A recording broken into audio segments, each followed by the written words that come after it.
बंदूक आसुचे बिहार नु बिक्री होचे ब्रजराजनगर ने लागुचे जनता इटा ब्रजराजनगर नु है धनबाद रो वासेपुर है जेन कि सबुले बंदूक गुली आ अपराधिक कार्यकलाप हेसी एनता गुटे बंदूक चालान करुवा बंदूक व्यवहार करुवा गुटे गैंग के गिरफ्त करछे ब्रजराजनगर पुलिस सेमानकर ठानु 5टा बंदूक 20टा गुली जबत भी करिछे आ ई घटना थी 3टा अभियुक्त के पुलिस गिरफ्त करी कोर्ट चालान करिछे गिरफ अभियुक्त माने संतोष खेड़कर विशाल बाग और बंटी प्रसाद बोली जना पड़ी।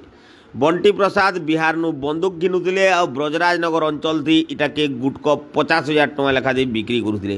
पुलिस तो ई गैंग के ठाप करी गिरफ करी कोर्ट चालान करी दीछे हेले एनता गैंग आउ केतेटा अछन जेन माने बिहार नु बंदूक आनुछन आउ ई एरिया रे बिक्री भट्टा करुछन सेमान को भी गिरफ करवार आवश्यकता रहिछे।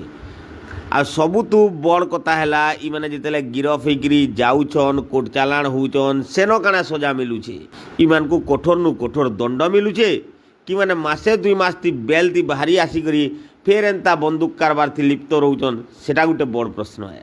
पुलिस को अंडर ऑपरेशन नेत्रा रे बहुत बड़ा सफलता मिली। सो हमें 3 जनों हैबिचुअल ऑफेंडर्स को हमें धरतिल्लु और we have seized 5 country made weapons 20 live ammunition and motor vehicle. During investigation रे जाना पड़ला कि से बिहार रू वेपन्स आनुचंती especially Saran district and Vaishali district and also shocking fact अच्छी से बड़ा योजना को प्लान भी कले गोटे हीनियस ऑफेंस को प्लान भी कले। So that is also we prevented.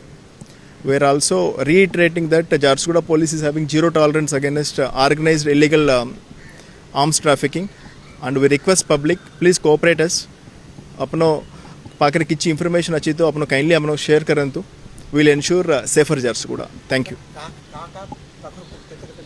So हमको संतोष केटकर पाकर 2टा वेपन मिली छी then और हमारा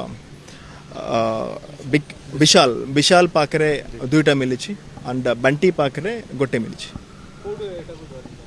कोना से मु कही ना अंडा चौक नियर ओएमपी टेम्पल पाकरे ताको आज मॉर्निंग आज मॉर्निंग रे ठीक है।